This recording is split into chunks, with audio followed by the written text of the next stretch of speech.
Halo teman-teman, kembali lagi dengan saya Mei. Kali ini kita akan bahas mengenai asimilasi kebudayaan. Kalau kita perhatikan, Indonesia adalah negara yang sangat kaya dengan budaya. Mungkin di sekitar kita sering banget ngelihat teman atau tetangga yang berasal dari dua kebudayaan yang berbeda. Atau mungkin justru kita sendiri yang hidup dalam keluarga seperti itu. Hari ini saya ingin mengajak teman-teman untuk melihat lebih dekat bagaimana sih asimilasi kebudayaan terjadi di Indonesia. Kita akan membahasnya lewat satu contoh nyata yang sering kita temui, pernikahan campuran antar budaya. Seperti yang kita udah tahu, Indonesia memiliki ratusan suku bangsa, bahasa, dan juga adat istiadat. Dengan keberagaman yang begitu besar, interaksi antara budaya pasti nggak bisa kita hindari. Nah, dari sinilah muncul yang namanya asimilasi budaya. Asimilasi budaya adalah proses menyatukan dua budaya yang berbeda hingga akhirnya membentuk suatu kebudayaan baru yang khas. Salah satunya adalah asimilasi kebudayaan yang mudah kita temui, yaitu pernikahan campuran antara suku atau antar bangsa. Di Indonesia, pernikahan campuran ini sudah semakin umum dan menjadi jembatan penting dalam membangun komunikasi lintas budaya. Sebagai contoh, saya ingin membahas pernikahan campuran antara budaya pernikahan Jawa dan juga Tionghoa yang banyak sekali terjadi di kota-kota besar seperti Semarang, Jakarta, Bandung, maupun Surabaya. Dalam pernikahan ini, biasanya ada upaya untuk menggabungkan dua tradisi dalam satu rangkaian upacara. Misalnya, kebudayaan Jawa ada prosesi siraman, midodarinin atau panggih. Sementara di budaya Tionghoa, ada proses tepai atau upacara minum teh untuk menghormati orang tua. Kedua keluarga biasanya melakukan diskusi panjang tentang bagaimana tradisi ini bisa dipadukan. Hasilnya, kita sering banget ngelihat upacara pernikahan yang unik dan penuh warna. Bahkan, dalam urusan kuliner, makanan khas seperti tumpeng ataupun kue keranjang selalu hadir bersamaan. Jadi intinya adalah pernikahan campuran ini bukan hanya menyatukan dua orang, tapi menyatukan dua kebudayaan yang berbeda dan menjadi harmoni yang baru. Gimana sih proses asimilasi budaya ini? Kalau kita mau berbicara lebih dalam mengenai proses asimilasi ini, biasanya prosesnya diawali dengan interaksi yang intensif. Keluarga mulai sering bertemu, saling mengenal, dan mempelajari kebiasaan masing-masing. Lalu ada proses yang disebut dengan negosiasi budaya. Ini adalah tahap di mana keluarga berdiskusi. Tradisi mana yang akan dijalankan, mana yang diperlukan, ataupun disesuaikan. Bahkan kadang ada yang harus dihilangkan demi kenyamanan bersama. Selain itu, terjadi penerimaan dalam integrasi kebudayaan.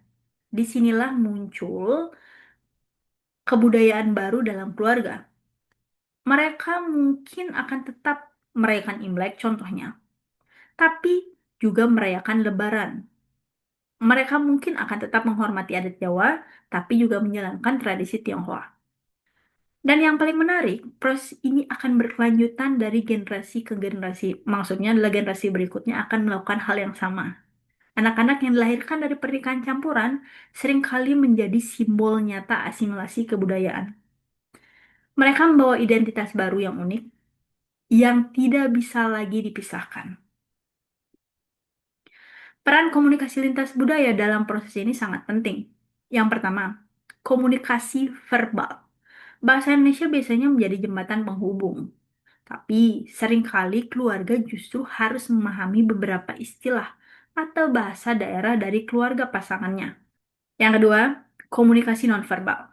Misalnya cara menghormati orang tua, gestur salam, atau simbol adat yang berbeda bisa menimbulkan kesalahpahaman jika tidak dikomunikasikan dengan baik. Yang ketiga, komunikasi emosional. Dalam proses asimilasi, butuh banyak sekali keterbukaan, empati, dan juga kesabaran. Nggak semua orang mudah nerima kebudayaan baru, apalagi jika pertentangan dengan keyakinan lama. Disinilah pentingnya membangun komunikasi yang saling menghargai. Tantangan budaya yang dihadapi adalah proses asimilasi budaya ini tidak selalu berjalan dengan mulus. Itu udah pasti. Pasti ada beberapa tantangan yang akan sering muncul. Yang pertama adalah perbedaan nilai dan norma. Misalnya, budaya Jawa Tengah, keluarga sangat menjunjung tinggi hierarki dan penghormatan pada orang tua. Sementara budaya Tionghoa, nilai keluargaan sangat kuat. Tetapi cara mengungkapkan kasih sayang bisa berbeda. Kedua, stereotip dan prasangka. Tidak jarang ada keluarga yang masih memegang stigma atau penilaian terhadap suku ataupun ras asli. Ketiga, tekanan sosial. Kadang lingkungan sekitar ataupun keluarga besar tidak mendukung pernikahan campuran. Ini bisa menjadi tantangan besar yang membutuhkan komunikasi terbuka dan penjelasan yang dewasa. Implikasi terhadap komunikasi lintas budaya, jika dalam proses ini kita bisa belajar bahwa asimilasi budaya mendorong kita untuk meningkatkan keterampilan adaptasi. Kita harus belajar memahami orang lain dari sudut pandang yang berbeda. Asimilasi juga mendorong kita membangun dialog yang terbuka. Komunikasi yang baik akan membantu mengurangi kesalahpahaman, bahkan mencegah konflik. Dan yang paling penting, asimilasi budaya membuka peluang, menciptakan toleransi. Melalui asimilasi, kita belajar menerima perbedaan, bukan sebagai ancaman, tapi sebagai kekayaan. Jadi, jika kita lihat dari kasus pernikahan campuran, kita bisa melihat bahwa asimilasi budaya adalah proses yang sangat indah. Meskipun nggak mudah ya, dibutuhkan komunikasi yang efektif, keterbukaan hati, dan kesediaan untuk memahami kebudayaan yang lain. Di Indonesia, asimilasi budaya bukan hanya membentuk keluarga baru, tetapi juga membentuk masyarakat yang lebih toleran dan beragam. Semoga kita semua bisa menjadi bagian dari generasi yang terus mendorong harmoni budaya ini. Terima kasih buat teman-teman yang udah nonton video ini. Sampai jumpa di video selanjutnya. Bye-bye.